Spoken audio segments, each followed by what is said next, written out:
La première raison pour laquelle nous ne voyons pas le réveil, c'est que nous ne savons pas réellement ce que c'est qu'être un chrétien.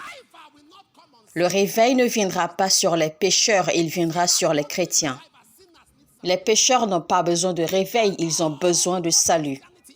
Nous ne savons pas c'est quoi la chrétienté. Si nous savions ce que c'est qu'être chrétien, ça commence avec la connaissance de ce que c'est qu'être chrétien. La Bible dit dans Romains chapitre 10 du verset 8 au verset 15. Que dit-elle donc? La parole est près de toi, dans ta bouche et dans ton cœur. Or, c'est la parole de la foi que nous prêchons.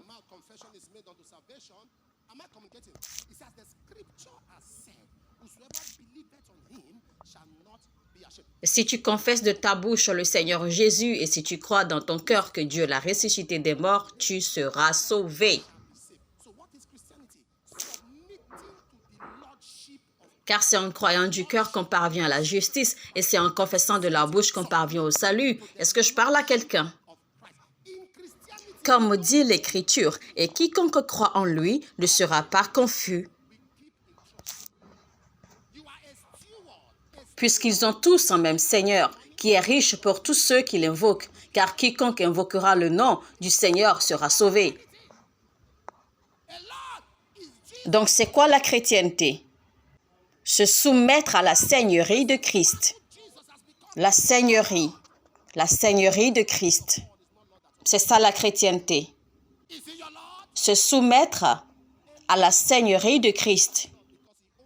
Dans la chrétienté, nous ne possédons rien. Tout ce que nous avons, nous gardons dans la confiance. Vous êtes un serviteur, que ce soit en argent, avec votre beauté, avec votre éducation, avec votre position. Vous êtes un serviteur, vous ne possédez rien. Le Seigneur, Jésus est-il ton Seigneur? Un chrétien, c'est celui ou celle dont Jésus est devenu son Seigneur. Si Jésus n'est pas Seigneur de tout, il n'est pas Seigneur du tout. Est-il ton Seigneur? Un propriétaire. Quelqu'un est appelé propriétaire parce qu'il détient le terrain. Il n'y a pas Seigneur de maison. Il y a Seigneur du terrain. Et dans la loi, celui qui détient le terrain détient la maison. Si Jésus est ton Seigneur, tu comprendras que tout ce que tu possèdes lui appartient. Ta beauté n'est pas pour le miroir. Ta beauté est pour Dieu.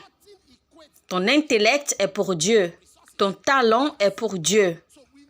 Quand vous avez cette compréhension, dans ce royaume, nous ne possédons rien. 1 Corinthiens 4, 2 dit, « Tout serviteur a le devoir d'être fidèle. » Luc 16, 11, nous allons lire. Luc 16, 11. Il a dit, écoutez, « Et si vous n'avez pas été fidèle dans ce qui est à autrui, des richesses vraies, qui vous donnera ce qui est à vous? » Maintenant, écoutez ceci. Le vrai test d'être serviteur, si tu étudies ta Bible et t'es connecté à l'argent. La Bible dit tu ne peux servir Dieu et quoi? Rien ne dispute la place de Dieu plus que vos ressources. Tu ne peux servir Dieu. Donc nous savons, si Jésus est ton Seigneur, à voir la façon dont tu réagis à l'argent. Dans l'intelligence financière, il y a un code. On dit « suis l'argent ». Suis l'argent. Quand vous voulez avoir un homme, quand vous voulez enquêter sur quelqu'un, vous réclamez ses détails bancaires. C'est quoi le BVN? Votre compte bancaire. Votre identité est attachée à votre compte. L'identité d'un homme y est attachée. Si je vois comment vous dépensez l'argent, je peux vous définir.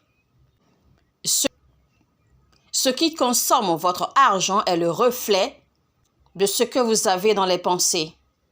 La façon dont tu dépenses. Si je te demande qu'as-tu acheté, si tu as l'argent maintenant. Pour connaître les gens, je leur pose une question. Si on te donne l'argent maintenant, que vas-tu acheter? À la réponse, je définis qui tu es. L'intelligence financière vous dit, suis l'argent. On affiche le compte bancaire de quelqu'un, on commence à retracer.